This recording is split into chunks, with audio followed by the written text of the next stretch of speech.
जय हिंद दोस्तों।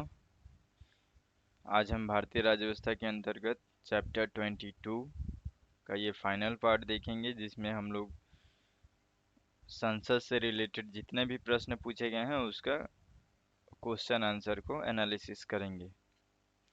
चलिए देखते हैं। अब इसको हम लोग अच्छे से इसमें समझेंगे कि किस तरीके से चैप्टर से प्रश्न बन रहा है और प्रीवियस ईयर में जितने भी एग्ज़ाम हुए हैं उसमें किस तरीके से क्वेश्चन बनाया जा रहा है। तो इसको आप ध्यान देंगे। क्वेश्चन बहुत ज़्यादा है तो मैं फटाफट फटाफट आगे बढ़ूंगा। आपको ध्यान देना है, प्लस क्वेश्चन को सॉल्व भी करना है, ताकि आप जो भी पढ़े हैं पीछे जो भी आप टॉपिक पढ़े हैं वो टॉपिक आपको कितना अच्छे से याद है, आपको ये समझ में भी आए। तो चलिए स्टार्ट करते हैं। सबसे पहला है, भारत की संचित निधि से धन निर्गमन का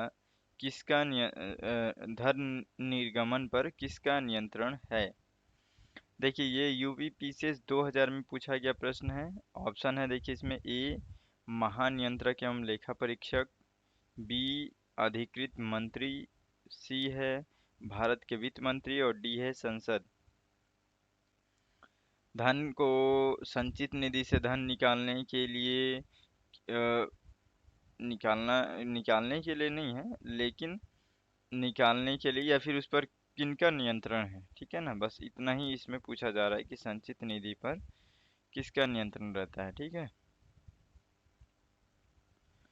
उसके बाद से दूसरा प्रश्न है, संसद के कुल सदस्यों का कितना भाग वैधानिक चैम्बर की मीटिंग बुलाने के लिए आवश्यक गणपूर्ति कोरम है, ठीक है। आरआरबी 2003 में पूछा गया प्रश्न है। प्रश्न थोड़ा बहुत घुमावदार रहेगा, है ना, एकदम सिंपल नहीं रहेगा, लेकिन आप थोड़ा सा फोकस करेंगे तो आपको समझ में आएगा कि सारी चीज़ें आपने अच्छे से पढ़ा हुआ है। बस आपको उसमें आंसर खोजना है। देखिए ऑप्शन ए है 1/4, ऑप्शन बी है 1/3, ऑप्शन सी है 1/6, ऑप्शन डी है 1/10।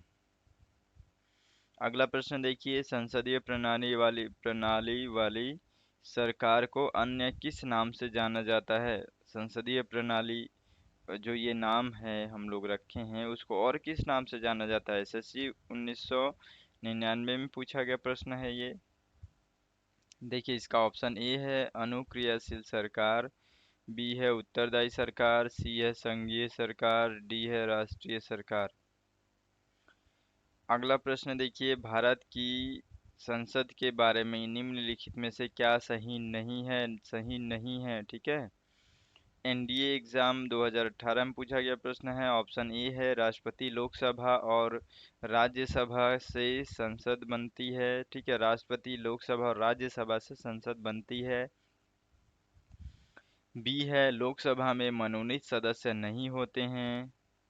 सी है राज्यसभा को भंग नहीं किया जा सकता है। डी है राज्यसभा के कुछ सदस्य राष्ट्रपति के द्वारा नाम निर्देशित होते हैं। कौन सा कथन सही नहीं है, ठीक है, तो इसका आंसर आप जरूर दीजिएगा।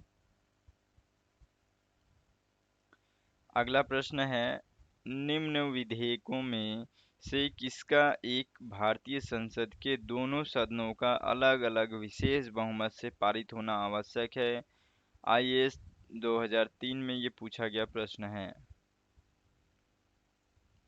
ए साधारण विधेयक, बी वित्त विधेयक, सी धन विधेयक, डी संविधान संशोधन विधेयक।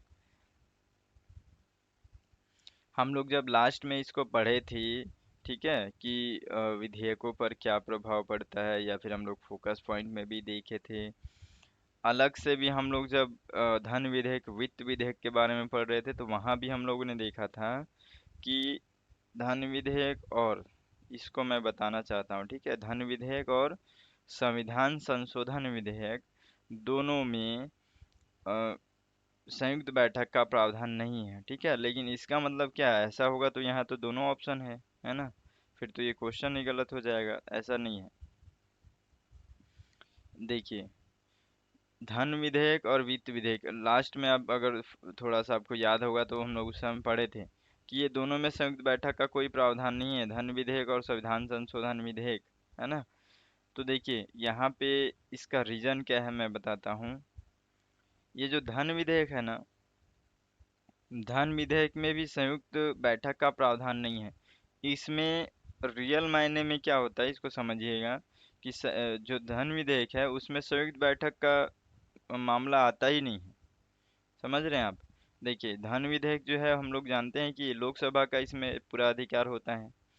तो लोकसभा जब इसमें विचार विमर्श करके राज्यसभा में जब भेजती है, तो राज्यसभा के पास केवल और केवल इतना अधिकार है, वो किसी भी प्रकार से उसमें कोई भी संशोधन, अनुदान की मांग, दुनियादारी कुछ कर ही नहीं सकती।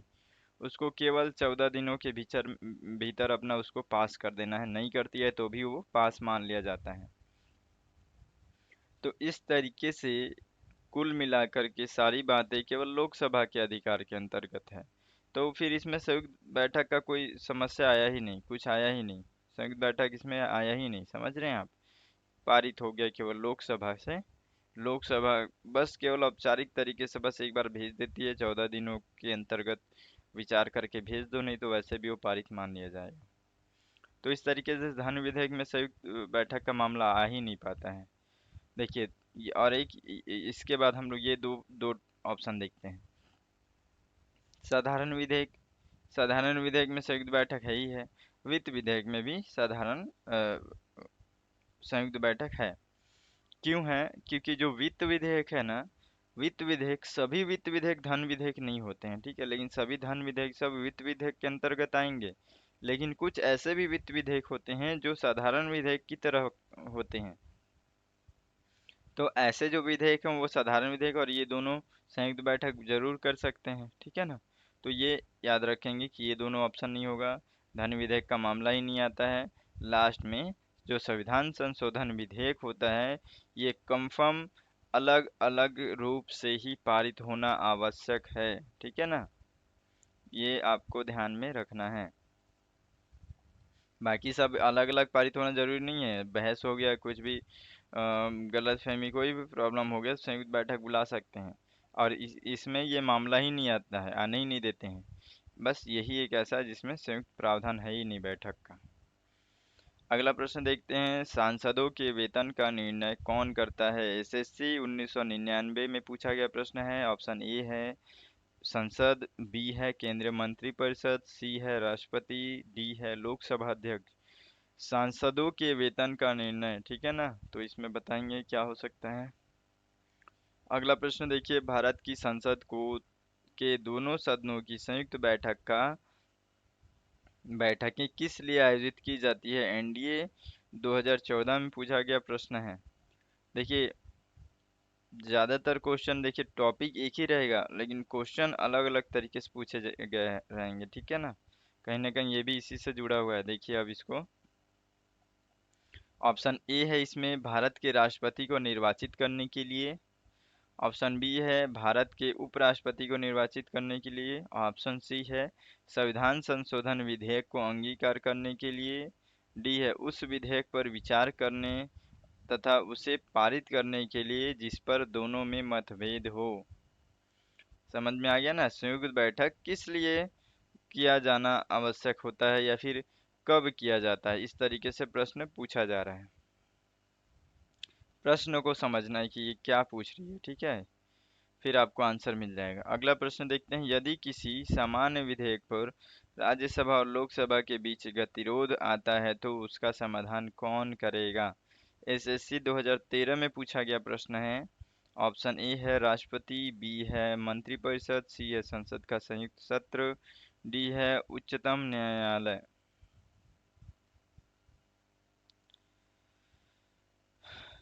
अगला प्रश्न देखते हैं,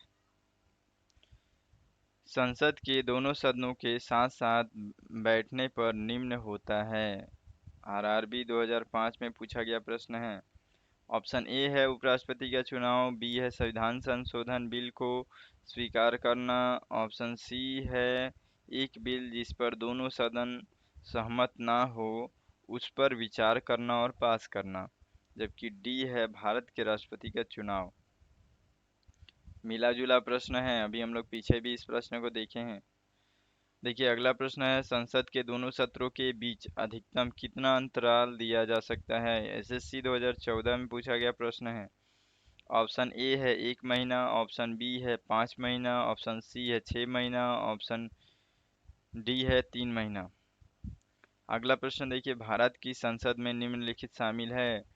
एसएससी 2019 में पूछा गया प्रश्न है। ए लोकसभा और राज्यसभा, बी लोकसभा, सी राज्यसभा, डी है राष्ट्रपति, राज्यसभा व लोकसभा।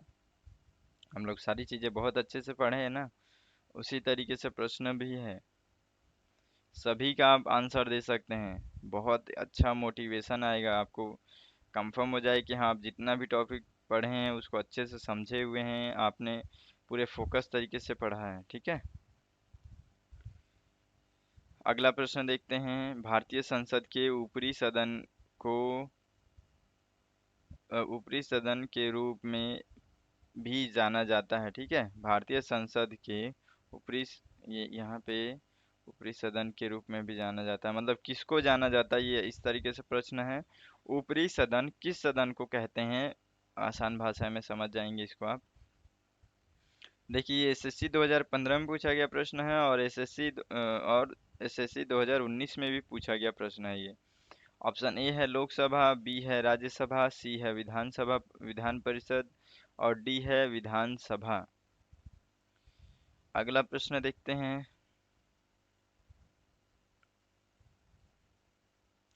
राज्यसभा को स्थानीय सदन कहते हैं क्योंकि सॉरी स्थायी सदन कहते हैं क्योंकि देखिए ये बीपीएससी 1996 में, आरआरबी 2006 में पूछा गया प्रश्न है। ऑप्शन ए है सभी सदस्य आजीवन सदस्य होते हैं। देख रहे हैं कैसे प्रश्नों को घुमाया गया है। बी है इसे विघटित नहीं किया जा सकता है। सी है कुछ सदस्य प्रति 2 वर्ष में अवकाश ग्रहण करते हैं। डी है बी और सी दोनों ही। ठीक है,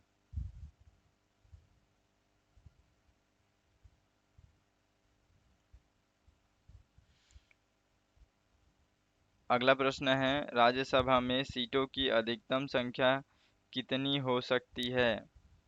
एसएससी 2015 में पूछा गया प्रश्न है। देखिए ऑप्शन ए है 250, ऑप्शन बी है 275, ऑप्शन सी है 300, ऑप्शन डी है 500।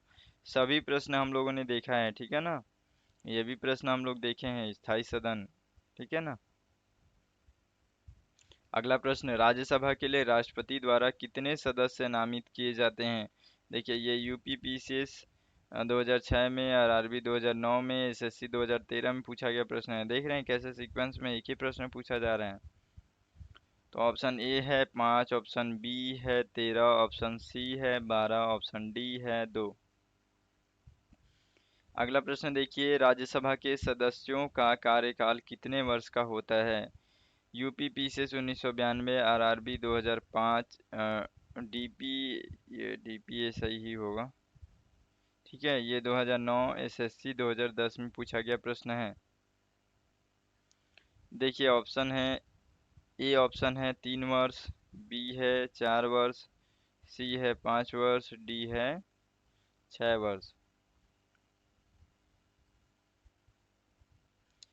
अगला प्रश्न देखते हैं, राज्यसभा के चुनाव हेतु एक अभ्यर्थी की आयु निम्नलिखित में से कम नहीं होनी चाहिए। एसएससी 2013 में पूछा गया प्रश्न है। ठीक है, राज्यसभा चुनाव के लिए कितना वर्ष होना चाहिए, बस यही इसका क्वेश्चन का मीनिंग है। ऑप्शन ए है 35 वर्ष, बी है 25 वर्ष, सी है 30 वर्ष, डी है 40 वर्ष।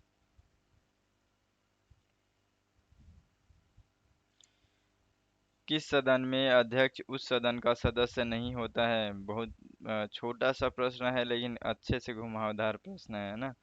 एसएससी 2013 में पूछा गया प्रश्न है। ऑप्शन ए है लोकसभा, बी है राज्यसभा, सी है विधानसभा, डी है विधान परिषद। में बताया था ना कि एक ऐसा व्यक्ति है जो कि सदन सदन का अध्यक्ष तो होता है, यानी कि सदन का पदेन सभापति तो होता है, लेकिन उस सदन का सदस्य नहीं होता है। ठीक है, लेकिन जो पदेन अध्यक्ष होता है, यानी कि पदेन सभापति होता है, वो क्या होता है उसी के रूप में उसको वेतन भी मिलता है। चलिए अगला प्रश्न देखते हैं। राज्यसभा का सभापति आरआरबी 2006 में पूछा गया प्रश्न है। ए राज्यसभा सदस्यों के द्वारा चुना जाता है। बी लोकसभा एवं राज्यसभा के सदस्यों के द्वारा संयुक्त रूप से चुना जाता है। या फिर डी है राष्ट्रपति द्वारा नियुक्त होता है। और डी है इनमें से कोई नहीं।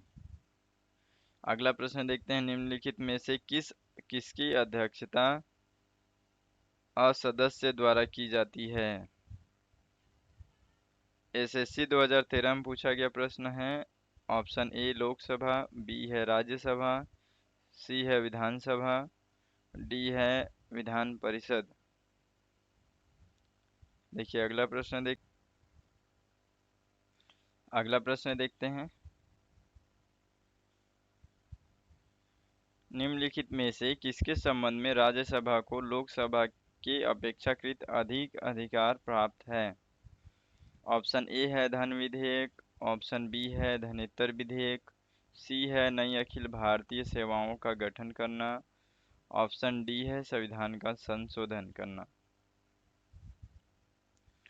देखिए राज्यसभा को लोकसभा के अपेक्षाकृत अधिक अधिकार प्राप्त है, समझ रहे हैं आप हमेशा देखे होंगे कि लोकसभा को अधिकार अधिक प्राप्त है, राज्यसभा को कम है। लेकिन यहाँ पे क्या बोल रहा है, राज्यसभा को बोल रहा है, ठीक है ना। तो देखिए इसका थोड़ा सा एनालिसिस करते हैं हम लोग। ए ऑप्शन जो है धन विधेयक, ये धन विधेयक हम लोग जानते हैं लोकसभा के पक्ष में है। धनेतर विधेयक वो छोड़ दीजिए उसको भी, ये धनेतर मतलब धन विधेयक से अलग, तो वो भी उसमें भी किसी को कोई अधिकार बराबर है, समझ लो। उसके बाद से आता है संविधान संशोधन। ये भी आपको पता है कि संविधान संशोधन में भी दोनों का बराबर अधिकार है। बच गया ये नई अखिल भारतीय सेवाओं का गठन करना, शायद ये हम लोग नहीं पढ़ पाए थे। देखिए छोटा सा टॉपिक है ये। इसमें क्या होता है ना, राज्यसभा का अधिकार इसमें अधिक होता है। राज्यसभा इसके लिए किसी भी प्रकार के जो हम लोग का अखिल भारतीय सेवाएं जो है ना, जितने भी ये जो एग्ज़ाम होती हैं, इनसे रिलेटेड राज्यसभा में ही इन्हीं को ये अधिकार है कि उसमें कुछ भी चेंजेस या कुछ भी बदलाव करना है तो वो उससे उसके लिए प्रस्ताव ला सकते हैं, ठीक है ना। तो ये उनका एक राज्यसभा का एक विशेष अधिकार होता है, थोड़ा सा ध्यान में रखेंगे। अगला प्रश्न देखते हैं। राज्यसभा धन विधेयक पर अपनी सहमति कितने दिनों तक रोक सकती है। सीएपीएफ 2015 में पूछा गया प्रश्न है।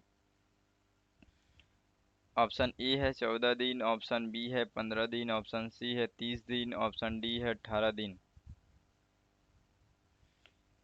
अगला प्रश्न है। लोकसभा के द्वारा पारित धन विधेयक राज्यसभा द्वारा भी पारित मान लिया जाता है यदि उच्च उच्च सदन उस सदन उ, उस पर किसी समय सीमा में कार्य संपादन न कर सके। आरआरबी 2002 में पूछा गया प्रश्न है। देखिए ऑप्शन ए है 40 दिन, ऑप्शन बी है 30 दिन, ऑप्शन सी है 14 दिन, ऑप्शन डी है 10 दिन। दोनों प्रश्न सेम है, ठीक है। लेकिन कब पूछा गया, ये 2015 में पूछा गया, 2002 में पूछा गया था। देखिए अगला प्रश्न है। राज्यसभा को भंग करने में कौन सक्षम है। याद रखेंगे, ध्यान नहीं दोगे तो भूल जाओगे फिर। राज्यसभा बोल रहा है, लोकसभा नहीं बोल रहा है। एसएससी 2003 और 2004 में पूछा गया प्रश्न है। ऑप्शन ए है राष्ट्रपति, ऑप्शन बी है अध्यक्ष राज्यसभा, ठीक है, और सी है संयुक्त संसद का संयुक्त सत्र, या फिर डी है उपयुक्त में से कोई नहीं। अच्छा क्वेश्चन है, सोच करके बताइएगा क्या आंसर हो सकता है इसका। अगला प्रश्न देखते हैं। हमारे संविधान के अनुसार राज्यसभा का कार्यकाल, ठीक है, आगे हम लोग देखेंगे ऑप्शन में। ऑप्शन ए है 2 वर्ष में एक दो 2 वर्ष में एक बार समाप्त हो जाता है, प्रत्येक 3 वर्ष में समाप्त हो जाता है, प्रत्येक 6 वर्ष में समाप्त हो जाता है, डी समाप्त होने का विषय नहीं है। ये बीपीएससी 2008 में पूछा गया प्रश्न है, ठीक है। तो बताइएगा इसका क्या आंसर हो सकता है। अगला प्रश्न देखते हैं। संसद के किसी भी सदन में 2 सत्रों के बीच अंतराल किससे अधिक नहीं होना चाहिए। आरआरबी 2008 में पूछा गया प्रश्न है। ऑप्शन ए है 3 महीने, ऑप्शन बी है 6 महीने, ऑप्शन डी है 9 महीने, ऑप्शन सी है 9 महीने, ऑप्शन डी है 12 महीने। ठीक है, अगला प्रश्न देखिए, राज्यसभा किसके द्वारा भंग की जा सकती है?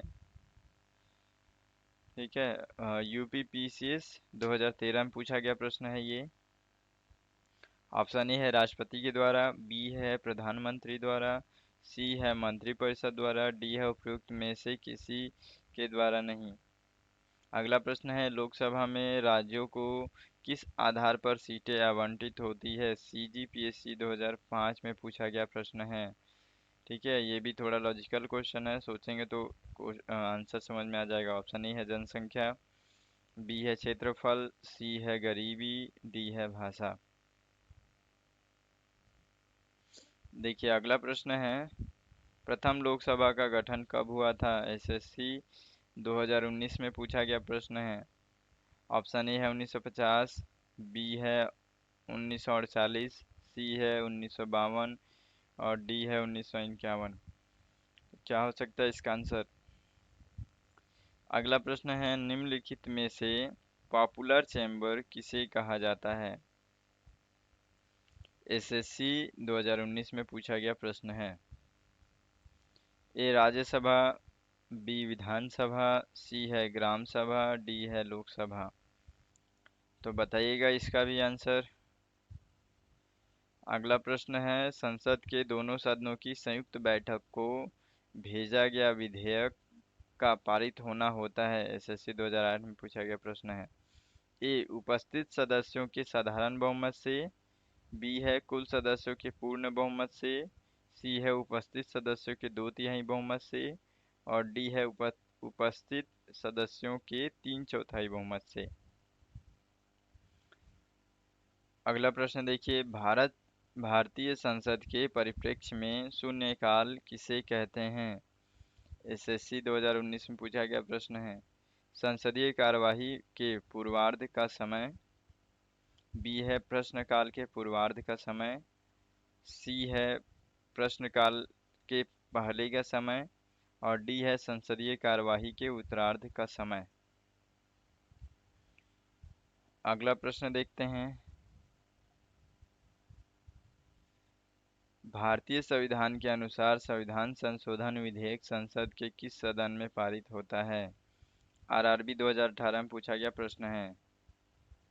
ऑप्शन ए है उच्च सदन, बी है निचला सदन, सी है दोनों दोनों ऊपरी और निचले सदन एक साथ, डी है दोनों ऊपरी और निचले सदन अलग अलग से।